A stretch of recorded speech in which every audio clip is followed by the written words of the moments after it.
Laissez parler les huîtres. Laissez parler les huîtres. Ah bah elle est pas jeunée celle-là, il a foutu sa moumoute dans les huîtres. Laissez parler les huîtres. Laissez parler les huîtres. Laissez parler les huîtres. Bonjour et bienvenue dans Laissez parler les huîtres pour ce nouveau format d'été spécialement sur YouTube. Pendant tout l'été, on aura plein de sujets encore à aborder, typiques de Laissez parler les huîtres. Mais j'ai choisi en premier sujet, pour fêter les vacances, pourquoi pas de retourner faire un petit bond à l'école. Et oui, vous allez me dire, bah non, c'est les vacances, c'est plus l'heure de l'école. Mais là, je vous propose qu'on parle d'un super projet, un projet innovant qui est au collège Aliénor d'Aquitaine au Château. Un projet des 6e sans cartable. Je vous propose tout de suite d'écouter la proviseure qui nous explique ce super projet et le bilan au bout d'une année de mise en place de ce nouveau projet au collège d'Aliénor d'Aquitaine au Château. Bonjour, je suis Caroline Guérin, je suis la principale du collège Aliénor d'Aquitaine au Château d'Oléron pour ma 4e année. Alors l'idée, elle est plutôt partie de moi parce que l'éducation nationale a mis en place notre école Faisons-la ensemble. Et que c'était le moyen de pouvoir monter des projets innovants qui soient estampillés avec une aide financière pour des parties matérielles ou partenariats avec des intervenants extérieurs. Donc on s'est réunis avec les enseignants, on a eu ce qu'on appelle l'évaluation de l'établissement et on a profité de cette évaluation pour se poser et réfléchir à ce qu'on pouvait monter pour que ça se passe encore mieux pour les élèves. Moi, c'est la première fois que j'ai un établissement où j'ai une équipe aussi, une vraie équipe déjà, où on travaille vraiment ensemble, avec des élèves qui sont très agréables, des parents d'élèves avec qui on peut travailler. C'est vraiment une ambiance très agréable, très sereine. Et du coup, je me suis dit que c'était le moment pour monter un projet innovant parce qu'on se fait confiance et qu'on va dans la même direction. Et ça, c'est très important. Le projet, il s'est construit, on partait de l'idée de travailler soit sur les 6e, soit sur les 3e. Donc on avait monté 2 projets. Et puis on s'est dit que on ne pouvait pas tout faire parce que c'est beaucoup de travail. Donc on a voté, on a décidé de prendre le projet que les enseignants ont créé autour des 6e et qu'on a décidé d'appeler la 6e sans cartable. Puisque en fait le constat dans l'éducation nationale, très souvent quand on fait les conseils de classe, souvent sur les bulletins apparaît l'appréciation, pas de travail personnel. Donc un constat, c'est bien, mais quand on fait le même constat depuis 10 ans, faut peut-être se dire quelles sont les solutions, comment nous, on peut faire en sorte que cette appréciation n'apparaisse plus sur les bulletins. Le projet finalement partait vraiment d'un besoin, d'un constat, d'une analyse, de se dire comment l'éducation nationale, comment l'enseignement peut aussi... pallier à ces remarques où on dit un élève il est comme ça, ou il travaille pas à la maison, mais il y a peut-être une autre raison derrière, c'est pas juste de la fainéantise. Tout à fait.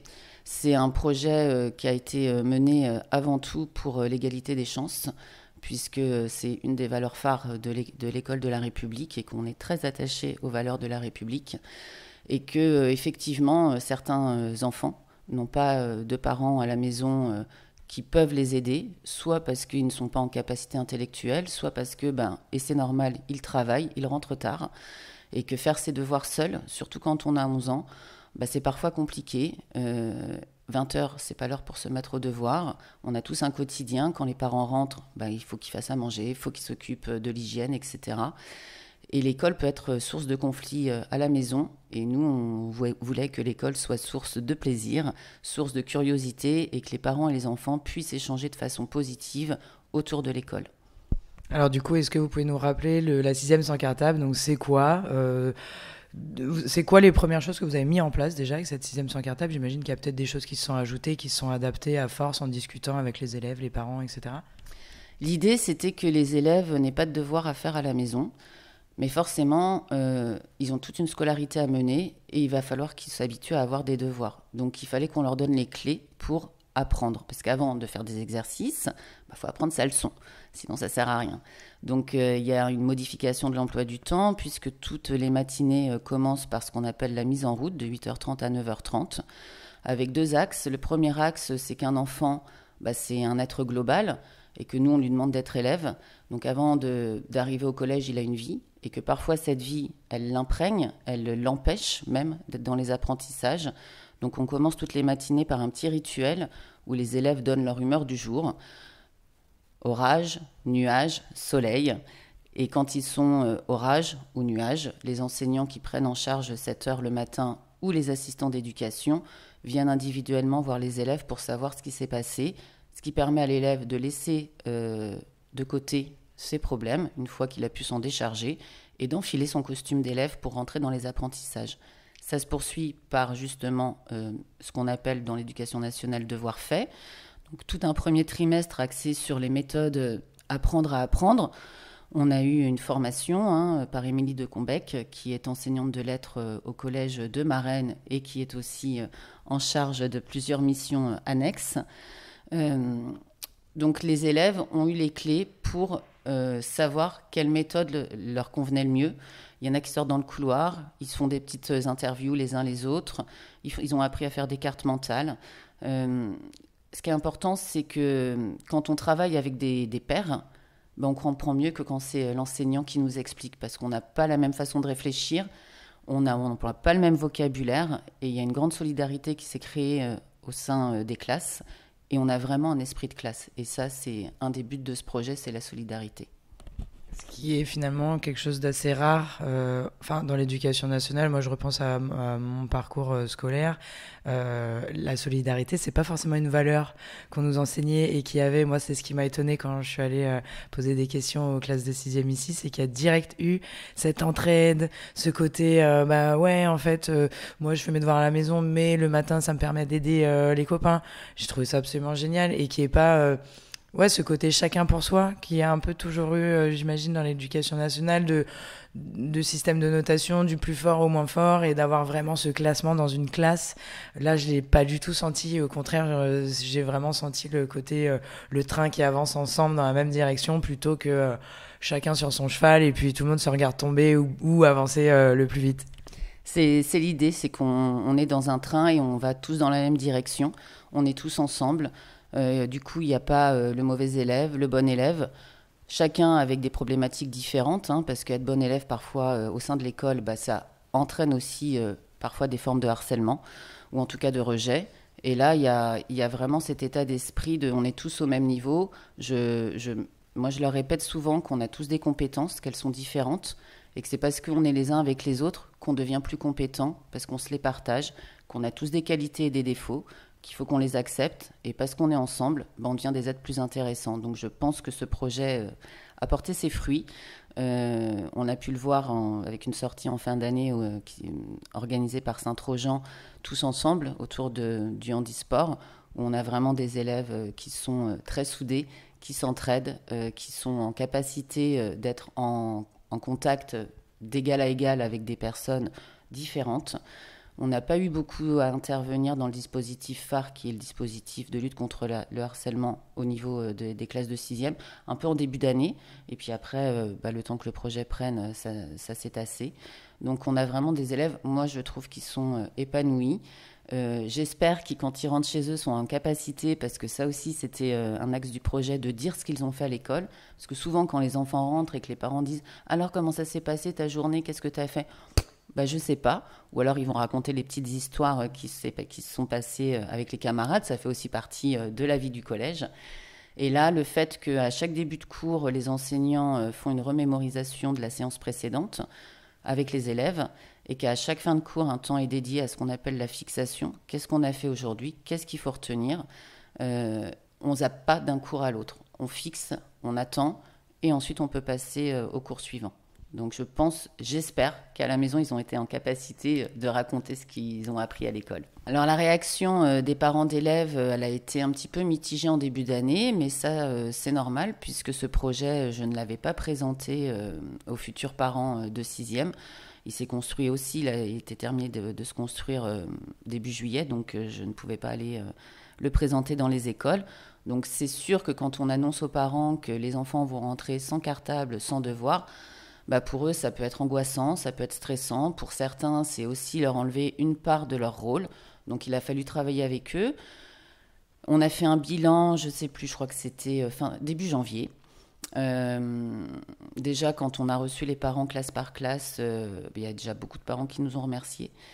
parce qu'effectivement, ils se rendent compte que c'est plus agréable de pouvoir faire des activités avec ses enfants que de pouvoir faire les devoirs. On a reçu des mails en fin d'année de remerciements. Au conseil de classe, les parents d'élèves nous ont remerciés. Donc je pense que ce projet, il a été compris. Il a été aussi modifié parce que c'est normal, il faut aussi qu'on écoute les parents. Et donc on est revenu sur le fait que les enfants ne ramènent pas leur cartable à la maison, puisque les parents voulaient, certains en tout cas, regarder ce qui se passait dans les cahiers, même si la plupart des choses sont sur Pronote. Donc tous les vendredis, à partir du mois de janvier, les enfants qui le souhaitaient pouvaient rapporter l'ensemble de leurs cahiers à la maison pour les montrer à leurs parents. Donc certains l'ont fait, d'autres ne l'ont pas fait. Donc ça, c'était en accord entre les parents et leurs enfants. C'est très positif au niveau des résultats scolaires, puisque j'ai presque 100% des élèves qui valident leur cycle 3, ce qui n'était pas le cas précédemment. J'ai pu aller présenter ce projet cette année dans chaque école du secteur et il a été très bien reçu par l'ensemble des parents, ce qui évitera à la rentrée qu'ils soient surpris. Voilà. Et voilà, maintenant, vous avez un peu plus compris de quoi s'agissait ce projet des 6e sans cartable au collège d'Aliénor d'Aquitaine. Et je ne me suis pas arrêtée simplement aux explications de la proviseure, mais j'ai aussi posé quelques questions aux élèves. Et donc, c'est comment alors une 6e sans cartable? Les devoirs, on les fait où en fait? Je m'appelle Margot Roséo, j'ai 12 ans. En gros, une 6e sans cartable, c'est on n'est pas censé ramener nos sacs à la fin des cours, à la maison, pour protéger notre dos. Enfin, comme ça, on n'a pas mal au dos. Et toi, t'as pas eu mal au dos de l'année alors? Si, un peu. Ah bon? Parce que quand on est à l'école, ça fait quand même un peu mal, parce qu'il y a quand même des cahiers à l'école. Parce que du coup, ça veut dire que le cartable, tu le laisses à l'école et tu le portes que quand t'es à l'école. Oui, voilà, c'est ça. Toi, tu trouves ça bien? Oui. Oui, j'ai pas de devoirs à la maison parce qu'en fait, on les fait le matin, les devoirs. Et parce que notre emploi du temps, il est à temps plein, c'est de 8h30 jusqu'à 17h tous les jours, sauf le mercredi. Mais c'est parce que on fait les devoirs le matin, 1h le matin. Et voilà. Comme ça, dès que tu rentres de l'école, tu peux jouer direct. C'est ça. Tu joues à quoi quand tu rentres de l'école? Mais moi, je vais souvent à la plage. Ah ouais? Ouais. Tu fais quoi à la plage? Je vais surfer, je bronze. Je m'appelle Gaëtan, j'ai 12 ans. T'emmènes tes cahiers à la maison du coup apparemment. Pourquoi? J'emmène mes cahiers à la maison parce que je vais m'avancer sur les devoirs et comme ça au moins il y a moins de travail à faire. Et je peux apporter un peu plus d'aide pour des personnes qui sont plus en difficulté. C'est sympa ça veut dire que pendant l'heure où tout le monde fait ses devoirs, toi t'as déjà fait les tiens et t'aides des autres qui n'ont pas fait les leurs. Exactement, c'est ça. Et ça te vient d'où cette volonté d'aider tes camarades? Ça vient de mes parents. Je leur confie tout ça. C'est grâce à eux, parce qu'au début, moi j'avais comme les autres, je faisais que 6e sans cartable. Puis après ils m'ont dit, qui t'empêche de prendre ton sac, donc je les remercie fortement. Voilà. Manette Grivel et j'ai 11 ans et demi. Moi, j'avais mon cartable. J'amenais un peu mes cahiers à la maison, mais surtout pour s'avancer pour la 5e, parce que sinon tu vas être un peu paumé. Déjà que je suis déjà, donc... Et donc alors, des fois tu rentres avec tes devoirs et pas tout le temps? Souvent quand il y a des évaluations. Et c'est toi qui choisis? Ouais.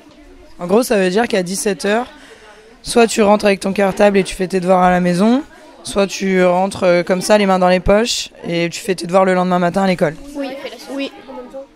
C'est trop bien quand même. Ouais. Tu pensais que c'était comme ça la 6e? Non. Je m'appelle Ewen Roux, j'ai 11 ans. Et Comment la 6e sans cartable?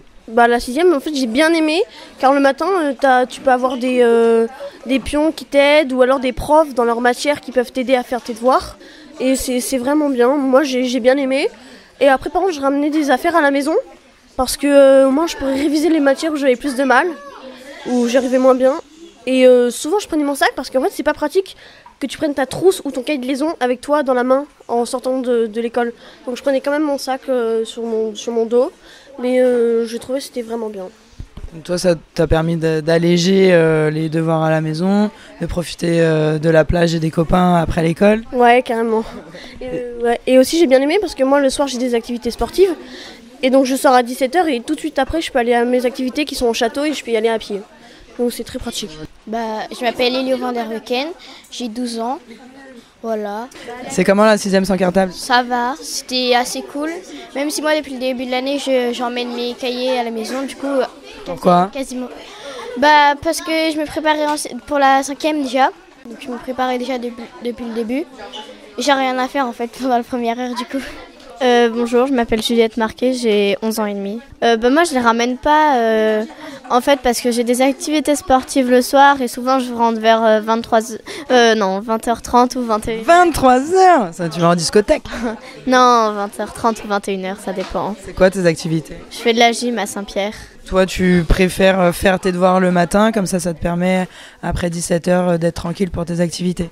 Ah oui, ça c'est sûr. Surtout que ça m'aide vu qu'il y a pas mal de routes, il y a la douche, les devoirs et tout après. Les devoirs. Manger, tout ça. Du coup, c'est plus facile. Et donc le matin, quand tu fais les devoirs ici à l'école, t'es pas trop déconcentré du fait qu'il y ait tous tes camarades avec toi? Pas du tout. Pas de problème à faire tes devoirs? Non, pas du tout. Bonjour, je m'appelle Alice et j'ai 11 ans. Et alors Alice, toi tu ramènes tes devoirs à la maison? Oui, souvent parce que en fait, en début d'année je le faisais pas. Mais en fait, il y a trop de bruit le matin, du coup, je préfère le faire chez moi, tranquille. J'ai 11 ans et je m'appelle Tilia. Et alors Tilia, toi, tes devoirs, t'en fais quoi? Tu les fais à l'école ou tu les fais à la maison? Alors des fois je les fais à l'école, mais aussi des fois je les fais à la maison parce que j'ai pas beaucoup de temps. Je trouve que des fois certaines évaluations, on n'a pas assez le temps pour les réviser ou pour réviser toutes les matières. Du coup, je vais à la maison et comme ça je peux réviser certaines matières où j'ai le plus de difficultés. Je trouve que l'heure du matin elle est trop courte des fois pour les devoirs. Toi t'aimerais avoir un peu plus de temps? Oui, surtout quand il y a des évaluations. Des fois on peut passer plus de temps sur une matière et pas avoir le temps de faire l'autre. Et donc du coup, ou quand il y a des exercices aussi, s'organiser c'est pas toujours facile. Voilà. Donc comment tu fais alors? T'anticipes, tu sais quels devoirs vont te prendre plus de temps donc tu les ramènes à la maison ou tu finis jamais tes devoirs? Non, je finis mes devoirs, mais ce que mon père il m'a dit c'est que quand on a des devoirs par exemple pour jeudi alors qu'on est lundi, faut quand même les faire mardi, pas attendre d'être jeudi, sinon après on a trop de trucs à faire. Et donc du coup c'est ce que je fais et c'est beaucoup plus facile pour s'organiser. Laissez parler les huîtres. Et ouais, vous l'aurez compris, ils avaient plein de trucs à me raconter, ces élèves de 6e. Donc c'est les 4 classes de 6e du collège qui ont ce même projet. Et là, je suis allée interviewer la 2e classe, on les écoute. Je m'appelle Elsa et j'ai 12 ans. Alors Elsa, 12 ans, les devoirs, c'est comment, c'est où? Alors moi, je les fais juste le matin. Je les fais au collège parce que c'est bien, tu te réveilles. La première motivation, je retrouve mes potes pour faire les devoirs ensemble. Parfait, franchement... T'as bien résumé. Et en plus, comme ça, tu te réveilles et t'es direct dans le bain de qu'est-ce qu'il faut savoir pour la journée. Oui, t'es direct en mode je vais demander, si par exemple c'est un truc que j'ai oublié, j'ai demandé le matin. Alors, et du coup, ouais, toi, tu préfères alors la 6e sans cartable? Ah oui. T'as jamais de toute l'année ramené tes devoirs à la maison? Non. Non. Même quand il y a des évaluations? Ah non, moi les évaluations, je révise à plusieurs le matin, comme ça tout le monde révise en même temps et voilà. Et du coup, toi, ça t'aide de réviser à plusieurs? Oui. Pourquoi? J'aime pas réviser toute seule. Si, j'aime. Et quand il faut que je révise toute seule, je révise seule. Mais c'est bien parce que du coup, tes amis aussi ils t'aident. Et du coup, quand ils comprennent pas, tu peux les aider. Et quand toi, tu comprends pas, ils t'aident. Donc c'est gagnant-gagnant. Je m'appelle Lola et j'ai 12 ans. Lola, 12 ans. Ton cartable alors, toi tu le ramènes à la maison, tu fais tes devoirs ici? Moi je fais mes devoirs ici mais je l'emmène à la maison parce que je fais mon sac le soir, je me sers pas de mon casier. Pourquoi? Parce qu'en fait en début de l'année j'ai essayé de faire mes affaires mais sauf que j'ai un casier trop haut et du coup je suis plus petite donc du coup j'arrive pas et c'est trop galère et il y a tout le monde au casier, du coup j'y arrive pas. Et tu peux pas échanger ton casier avec quelqu'un d'autre? Bah non parce que je sais pas, mais je préfère le faire à la maison. Je m'appelle Alban et j'ai 11 ans. Donc Alban, toi tes devoirs tu les fais où? Tu les fais ici ou tu les fais à la maison? Tu les fais un peu partout? Des fois je les fais ici et des fois quand il y en a beaucoup je les fais à la maison. Parce que tu trouves que quand il y en a beaucoup il n'y a pas le temps de les faire ici? Oui, et puis il y a beaucoup de bruit et des fois c'est un petit peu... j'ai beaucoup de bruit. Aloïs, 11 ans. Très bien. Aloïs, tes devoirs tu les fais où? À la maison et à l'école aussi. Ouais, un peu des deux. Et comment t'adaptes? Quand il y a aussi beaucoup de devoirs, et des fois c'est plus sympa de les faire autre part qu'à l'école. Ah ouais? Genre à la plage? Ouais. Tu fais tes devoirs à la plage? Des fois oui. C'est trop bien ça. Et alors, comment t'évalues si t'as beaucoup de devoirs ou pas? Tu sais? Bah quand il y a plusieurs trucs, des fois on n'a pas le temps, mais sinon ça va là les devoirs, il n'y en a pas beaucoup. Donc quand il y a plusieurs trucs, tu sais que tu vas pas avoir trop le temps, donc tu prends ton cartable, tu le ramènes à la maison pour anticiper les devoirs que tu dois faire le lendemain matin. Et donc des fois t'arrives le lendemain matin, t'as rien à faire? Ouais, mais des fois il y a juste pas de devoirs.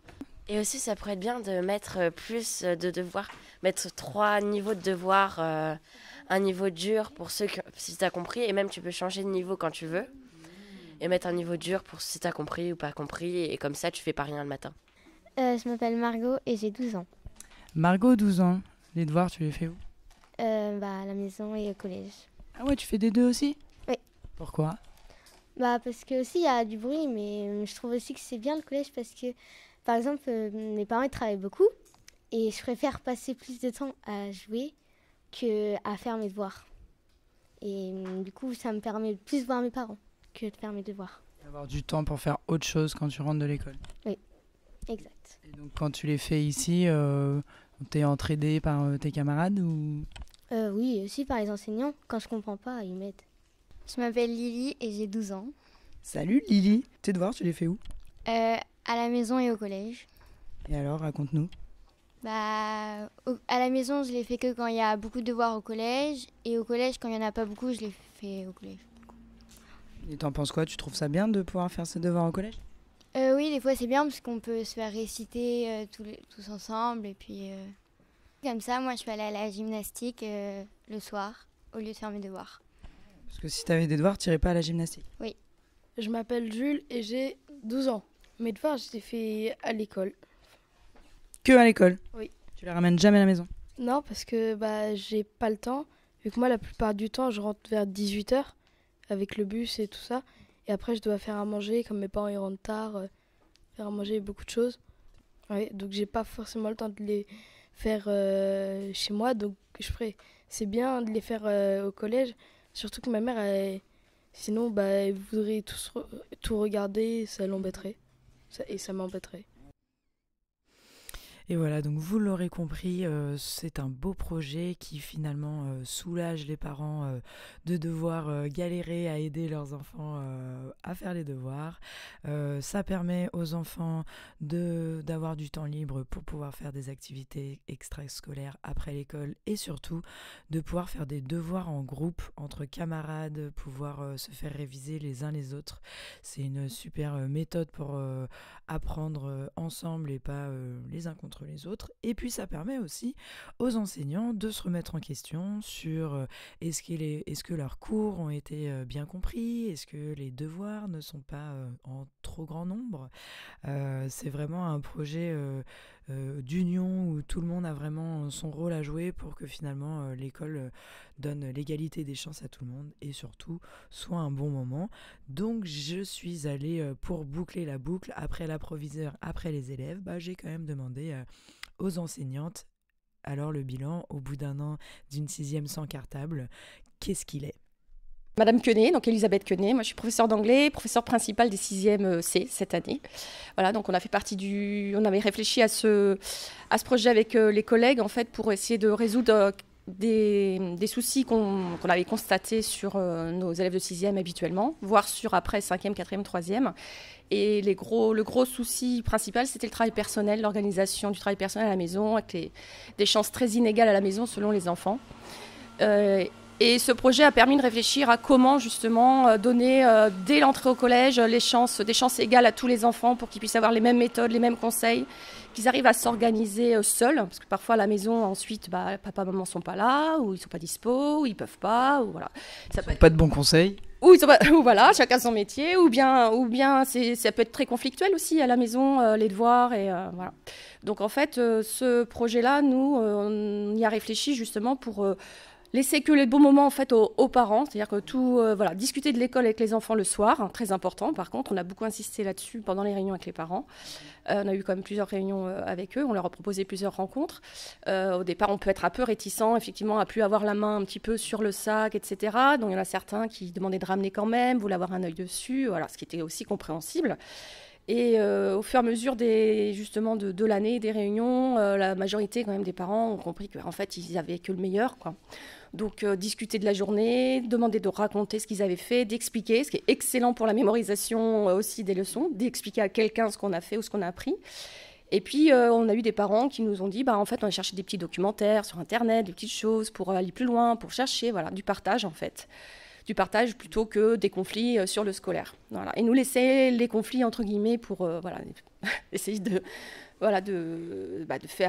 donner la chance à tous les enfants, en espérant qu'en 5e, en fin d'année déjà, on a vu déjà des enfants plus autonomes s'organiser, se rendre compte qu'en 1 heure, 3/4 d'heure, 1 heure, en fait, les devoirs, c'était possible de les faire. Si on était bien organisé, si on était bien concentré, s'entraider aussi. Le but, c'était qu'ils soient solidaires. Il y en a un qui était absent, qui n'a pas compris. Entre eux, le matin, 7 h du matin, tous les matins, ils avaient cette heure-là encadrée par un adulte, soit un assistant d'éducation, soit un professeur, qui les aidait à s'organiser, à leur montrer différentes méthodes, à encourager cette solidarité entre les enfants. S'il y en a un qui n'était pas là ou qui n'a pas compris, de prendre pour les absents les cours, qui récupèrent le plus vite possible aussi, qui soient le moins absent possible parce que c'est compliqué. Mais en tout cas, que si quelqu'un rate des cours ou ne comprend pas, que forcément, qu'il y ait quelqu'un qui soit là, qui file les feuilles, ou voilà, qui aide. La solidarité, c'était très important à développer pour nous aussi cette année. Et puis, ces méthodes communes, en fait. Voilà. Et nous, en tant que profs, ça nous a aussi obligés, entre guillemets, à recentrer un petit peu qu'est-ce qu'on attend d'eux, en fait, à la maison. En fait, est-ce que c'est important qu'ils refassent un exercice sans avoir compris la leçon, ou est-ce que c'est important qu'ils aient plutôt mémorisé la définition qui va être la clé pour comprendre la suite, ou pareil, et se rendre compte de la charge de travail aussi qu'on pouvait donner ou exiger des fois d'enfants de 6e, voilà, plus de 3/4 d'heure, 1 heure en 6e, en fait c'est pas jouable après une journée de cours. Donc nous on a recentré en fait nos objectifs sans les abaisser, mais nos attentes en fait, les recentrer sans les abaisser. Voilà, est-ce que je donne 3 exercices alors que 1 ça va déjà être compliqué? Est-ce que pour moi c'était pour être un peu réticent au départ, mais en travaillant sur le projet, franchement, moi, je suis vraiment contente de ce projet. Et voilà, elle le résume bien, on peut être un peu réticent au départ, mais en travaillant sur le projet, elle aime bien le projet. Et c'est un peu ça la vie, on a un peu peur de ce qu'on connaît pas, on a peur de l'inconnu, on a peur de l'étranger. Mais au final, avec des nouveaux projets, c'est comme ça qu'on avance, c'est comme ça qu'on fait des belles choses. Et je peux vous dire, après avoir rencontré ces élèves de 6e, ces enseignants et cette proviseure, ça donne envie de retourner au collège et de revivre ces années avec des belles valeurs, avec de l'entraide, avec ce côté on est une équipe et on avance dans la même direction, et j'ai vraiment trouvé ça superbe.